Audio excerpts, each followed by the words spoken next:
Alors, c'est une marque destinée aux personnes handicapées. Et qui a créé ça? Alors, c'est une jeune fille, enfin une jeune femme, elle a 26 ans, Sarah Da Silva Gomez. Et pourquoi elle a créé ça? Parce qu'elle a un petit frère qui est handicapé depuis la naissance. Et moi, je l'ai découvert avec elle. Je ne savais pas que pour habiller une personne handicapée, c'était aussi difficile. Et que sur le marché, William, il n'y a pas grand-chose. On ne pense pas à mettre des pantalons avec des velcro, par exemple, avec des zips qui sont tout le long du corps, parce que quand le corps est mort, quand on ne peut pas le bouger, c'est encore plus lourd. Et finalement, vous n'avez aucune marque de prêt-à-porter qui a pensé à toutes ces personnes. Il y a quand même 2 millions de personnes qui sont handicapées en France, dont 500 000 jeunes. Alors, c'est vrai qu'au départ, elle s'était plutôt penchée pour les 10, 20, 25 ans. Et puis finalement, son plus jeune client, elle explique, il a 5 ans. Et le plus vieux, il a 70 ans. Parce que les personnes âgées aussi, elles ont besoin de s'habiller. Et il n'y a pas grand-chose. Donc nous Notamment l'avons... celles qui sont en fauteuil, c'est vrai. C'est compliqué. Et donc, enlever les vêtements et les remettre, voilà, elle est de Lyon et elle a galéré, comme on dit, parce qu'elle a créé il y a eu un financement participatif. Nous l'avons rencontrée et nous avons testé ses vêtements. On l'écoute et regardez, c'est quand même assez astucieux.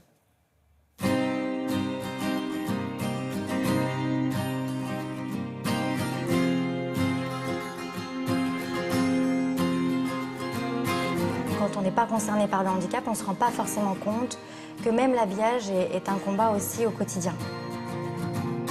J'ai décidé de créer Constant et Zoé qui propose des vêtements pour les personnes handicapées parce que mon frère s'appelle Constant, il est polyhandicapé depuis la naissance et j'ai été confrontée à cette problématique. Je me suis rendu compte que pour lui c'était très compliqué. On lui demande de faire des gestes qui sont difficiles pour lui.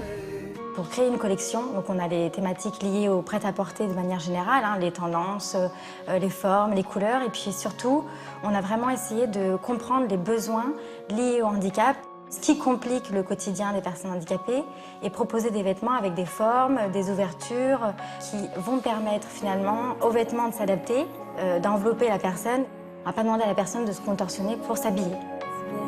On a fait des vêtements qui sont taillés du 10 ans jusqu'au L. Et donc aujourd'hui, notre plus jeune client, il a 5 ans, le plus âgé, il en a 67.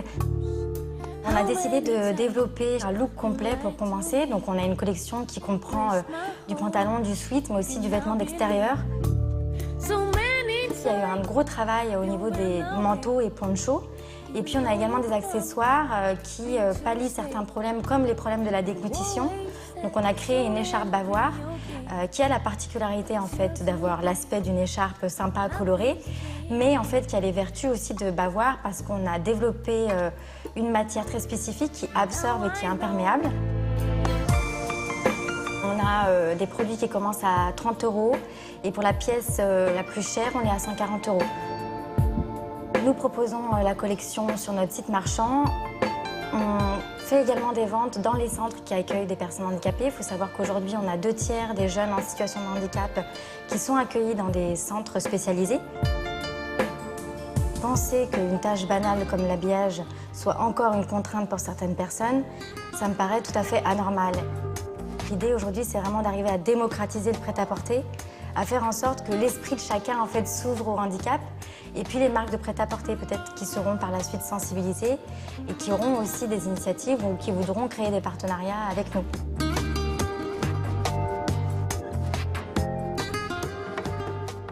Alors bien sûr, c'est pratique, c'est ça qu'elle a compris avec ce système de poncho qu'on a vu. Exactement. Mais c'est joli en plus. Oui, Ouais. mais heureusement, parce que c'est vrai que c'est pas parce que vous êtes handicapé que vous ne devez pas justement suivre la mode. Et il n'y a rien du tout pour justement ces personnes. Alors j'espère que le sujet aujourd'hui va sensibiliser peut-être des marques de prêt-à-porter, des partenariats avec des créateurs. Parce que c'est vrai que pour mettre au point ces vêtements, il y a aussi ce problème de tissu. Il faut trouver des tissus dans lesquels vous n'allez pas transpirer.